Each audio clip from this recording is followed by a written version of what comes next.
Hey, Jai Bhim, Namo Buddha, Nimelargu. So again, we created history. Dr. Baba Saheb Ambedkar 135 Bhim Jayanti in our area. So ಅದ್ರ ಸಲುವಾಗಿನೇ ನಾ ಬೆಂಗಳೂರಿಂದ ಕಲಬುರ್ಗಿ ಹೊಂಟಿ ನೋಡ್ರಿ. So ನಿಮಗೆ ಗೊತ್ತೇ ಅದ ನಮ್ಮ ಏರಿಯಾದಾಗ ನಾವು ಹ್ಯಾಂಗೆ ಗ್ರ್ಯಾಂಡಾಗಿ ಸೆಲೆಬ್ರೇಟ್ ಮಾಡ್ತೀವಿ ಅಂತ. ಸೊ ಈ ಟೈಮ್ನು ಫುಲ್ ಗ್ರ್ಯಾಂಡ್ಲಿ ಸಕ್ಸಸ್ಫುಲ್ ಆಗ್ತದೆ, ನಾವು ಮಾಡ್ತೀವಿ ಆ ಥರ. ಸೊ ನಿಮಗೆ ಟ್ರೈನ್ ಸಿಗ್ತೀನಿ ಬರ್ರಿ. ಸೊ ಇವಾಗಷ್ಟೇ ಸ್ಟೇಷನ್ ರೀಚ್ ಆಗಿ ನೋಡ್ರಿ. ಟ್ರೈನ್ ಬಿಡೋಕ್ಕೆ ಲೇಟ್ ಇತ್ತು. ಸೊ ಔಟ್ಸೈಡ್ ವೇಟ್ ಮಾಡತ್ತೀವಿ ನಮ್ಮ ಫ್ರೆಂಡ್ಸಿಗೆ.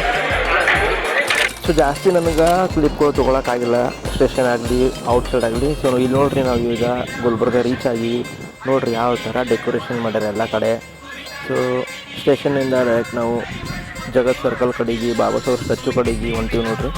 ಸೊ ಇಲ್ಲಿಂದ ಮನೆಗೆ ಹೋಗಿ ಸ್ವಲ್ಪ ಫ್ರೆಶ್ ಆಗಿ ತಿಂಡಿ ಮಾಡಿ ರೆಸ್ಟ್ ಮಾಡ್ತೀನಿ ರೀ ಸ್ವಲ್ಪ. ನೋಡ್ರಿ ನೀವು ಹಂಗೆ ವೀಡಿಯೋಗಳು, ಆಯಿತಾ? ನೋಡ್ರಿ ಇಲ್ಲಿ ನಾವು ನಮ್ಮ ಡೋರ್ ಎಂಟ್ರೆನ್ಸಿಗೆ ಬಾಬಾ ಸಾಹೇಬ್ ಫೋಟೋ ಮತ್ತು ಬುದ್ಧವ್ರ ಮೂರ್ತಿ ಇಟ್ಟಿವಿ ನೋಡ್ರಿ. ಇಲ್ಲಿ ನೋಡ್ರಿ, ಮತ್ತು ನಮ್ಮ ಫ್ಯಾಮ್ಲಿದಾಗ ನಮ್ಮ ಅಜ್ಜಿಗೆ ನಮ್ಮ ಮಮ್ಮಿಗೆ ಬಟ್ಟೆ ತೋರ್ಸತ್ತಿದ್ದೆ ನಾ ಎಷ್ಟು ತೊಗೊಂಬಂದೀನಿ ಎಷ್ಟಿಲ್ಲ ಅಂತ. ಸೊ ಅವ್ರು ಬೈಲತ್ತಿರು, ಬರೀ ಇದೇ ಮಾಡು, ಇಷ್ಟು ಜೋಳ ಅಷ್ಟು ಜೋಳ ತೊಗೊಂಬರ್ತಿ ಅಂತ. ಆಮೇಲೆ ನಾ ರೆಸ್ಟ್ ಮಾಡಿ ಕೂತಿದ್ದೆ ನೋಡ್ರಿ. ನೋಡ್ರಿ ಅಗೇನ್ ಅಷ್ಟೆಲ್ಲ ನಾ ಶಾಪಿಂಗ್ ಮಾಡಿದ್ರು, ಮತ್ತು ಮಿಂತ್ರಾಯಿಂದ ಜಾಕೆಟ, ಫ್ಲಿಪ್ಕಾರ್ಟಿಂದ ಬೇರೆ ಏನೋ ತರಿಸಿದ್ದೆ.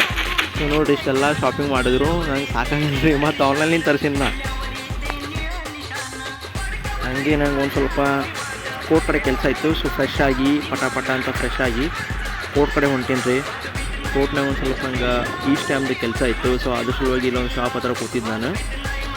ಸೊ ಕೆಲಸ ಜಲ್ದಿ ಆಗಲಿ ಅಂತಲೇ ನಾವು ನೀನು ಕೂತಿದ್ದ. ಬಟ್ ಬಿಸಿಲು ನೋಡಿದ್ರೆ ಯಪ್ಪ ನಮಗೆ ಒಂದೇ ದಿನಕ್ಕೆ ಫುಲ್ ಬಿಸಿಲು ಬಡ್ದು ಹುಚ್ಚು ಆದಂಗೆ ಆಗಿದೆ ನೋಡ್ರಿ ನಾ ಇಲ್ಲಿ. ಸೊ ಯಾಕೆ ಹಂಗಾಯ್ತು ಅಂದ್ರೆ ಬ್ಯಾಂಗ್ಳೂರಿಂದ ಬಂದು ಒಂದು ಸ್ವಲ್ಪ ಕ್ಲೈಮೇಟ್ ಡಿಫ್ರೆನ್ಸ್ ಆಗ್ತದಲ್ಲ ರೀ. ಸೊ ಹಂಗಾಗಿ ಸ್ವಲ್ಪ ನನಗೆ ಆರಾಮ್ ತದ್ದಂಗೆ ಆಗ್ಲತ್ತಿತ್ತು ನೋಡ್ರಿ. ಔಟ್ಸೈಡ್ ಕೆಲಸ ಮುಗಿಸ್ಕೊಂಡು ಇಲ್ಲಿ ಒಳಗೆ ಬಂದು ಕುಂತೀನಿ. ಎಲ್ಲಪ್ಪ ಅಂತಂದ್ರೆ ಡಿಸ್ಟ್ರಿಕ್ಟ್ ಕೋರ್ಟ್ ಒಳಗೆ. ಇಲ್ಲಿ ಯಾಕಂತಂದ್ರೆ ಅಡ್ವೊಕೇಟ್ದು ಸಿಗ್ನೇಚರ್ ಬೇಕಲ್ರಿ ಬಾಂಡ್ ಮೇಲೆ. ಸೊ ಹಂಗಾಗಿ ಇಲ್ಲಿ ಒಳಗೆ ಬಂದು ಕುಂತೀನಿ. ಸೊ ವೇಟಿಂಗ್ ಲಿಸ್ಟ್ ಇತ್ತು, ವೇಟ್ ಮಾಡತ್ತಿದ.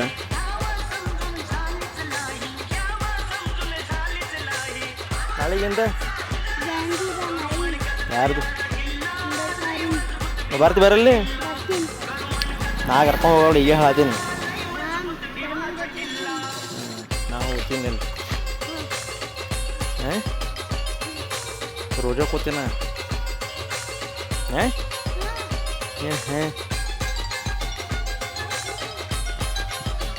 ಏನಾಯ್ತು, ಲೈಟ್ ಹಾಕ್ಬೇಕಿಲ್ಲ? ಲೈಟೇ ಹಾಕಿರೋಡಾಗ ಅರಬಿ ಮನೆಗೆ. ಏಯ್ ಬಿಡ್ತಿಲ್ಲ ಅವನಿಗೆ. 14 ಏಪ್ರಿಲ್ ದಿನ ನಮ್ಮ ಕರೆಕ್ಟಾಗಿ ನೋಡೋಕ್ಕಾಗಲ್ಲ ಅಂತ ಅಂದ್ಗೈತಿ. ಸೊ ಇವತ್ತೇ ನೈಟ್ ಬಂದೀವಿ ನೋಡ್ರಿ ನೋಡೋಕೆ. ಹಾಗಂತೂ ಈ ಸ್ವಲ್ಪ ಭಾರಿ ಇಷ್ಟ ಆಯಿತು. ಯಾಕಂದ್ರೆ ಸ್ಕ್ರೀನಿಂಗ ಜಗತ್ ಸರ್ಕಲ್ ಹತ್ರ ಭಾರಿ ಮಾಡಿರೋ ಈ ಸಲ. ಈ ಥರ ಆಗಬೇಕು, ಅಪ್ಡೇಟ್ ಆಗಬೇಕು ರೀ ಎಲ್ಲ ಕಡೆ. ನನಗೆ ಇಲ್ಲಿ ನೋಡಿ ಭಾರಿ ಇಷ್ಟ ಆಯ್ತು ನೋಡ್ರಿ. ಯಾಕಂದ್ರೆ ಡಾಕ್ಟರ್ ಬಾಬಾ ಸಾಹೇಬ್ ಅಂಬೇಡ್ಕರ್ ಮೂರ್ತಿ ಮೇಲಲ್ಲ ಲೈಟಿಂಗ್ ಆಗಲಿ, ಶಾರ್ಪಿ ಆಗಲಿ, ಸ್ಕ್ರೀನಿಂಗ್ ಆಗಲಿ, ಸೊ ಬೇರೆ ಸ್ಟೈಲ್ನಾಗ ಡಿಸೈನ್ಸ್ ಲೈಟ್ ಹಾಕಿದಾರೆ. ಸೊ ಭಾರಿ ಮಾಡಿದ್ವಿ ಸರ್ತಿ. ಸೊ ನನಗಿದು ಭಾಳ ಇಷ್ಟ ಆಯ್ತು. ನಿಮಗೆ ಹೆಂಗೆ ಅನಿಸ್ತಾ ಹಂಗೆ ಕಮೆಂಟ್ ಮಾಡಿ. ಆ ಕಡೆ ಎಲ್ಲ ತಿರುಗಾಡಿ ಬಂದು ನೋಡ್ರಿ. ನಮ್ಮ ಏರಿಯಾ ಕಲ್ಲು ಬುದ್ಧ ವಿಹಾರದ ಬಂದು ನೋಡ್ರಿ. ಸೊ ಮೂರ್ತಿ ಆಗಲಿ ಡೆಕೋರೇಷನ್ ಇನ್ನೂ ಮಾಡ್ಲತ್ತೀರು. ಸೊ ಒಂದ್ಸಲ ರಾತ್ರಿಯಿಂದ ನಮ್ಗೆ ಎಲ್ಲ ಕೊಡ್ತಾರೆ. ಮಾರ್ನಿಂಗ್ ಅಂದರೆ ತೋರಿಸ್ಬೋದು, ಬಟ್ ಜಾಸ್ತಿ ಜನ ಇರ್ತಾರೆ. ಹಂಗಾಗಿ ಇವಾಗಲೂ ಎಲ್ಲ ವೀಡಿಯೋ ಮಾಡಬೇಕಂತ ಮಾಡ್ಲತ್ತೀವಿ. ಅದರೆಲ್ಲ ಹಾಗೆ ಹೋಗ್ಕೊಂಡಿದ್ರು ಏನಾಗಲ್ಲ. ಸೊ ಈ ವರ್ಷದಿಂದ ಈ ಮೂರ್ತಿ ನೋಡ್ರಿ ನಮ್ಮದು ಡಾಕ್ಟರ್ ಬಾಬಾ ಸಾಹೇಬ್ ಅಂಬೇಡ್ಕರ್ ಅವ್ರದ್ದು ಅಪ್ಪಾಜಿಯವ್ರ ಮೂರ್ತಿ ನೋಡ್ರಿ ಈ ಸರ್ತಿ.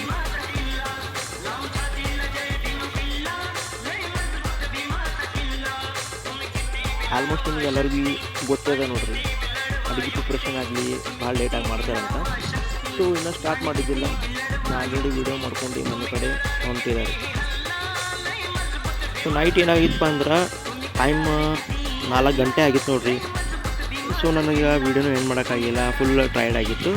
ಸೊ ಇದು ವೀಡಿಯೋ ನೆಕ್ಸ್ಟ್ ಡೇ ವೀಡಿಯೋ ಮಾಡಿ ಎಂಡ್ ಮಾಡತ್ತೇವೆ ನೋಡಿರಿ. ನೆಕ್ಸ್ಟ್ ವೀಡಿಯೋದಾಗ ಸಿಗ್ತೀನಿ. ಅಲ್ಲಿವರೆಗೂ ಜೈ ಭೀಮ್.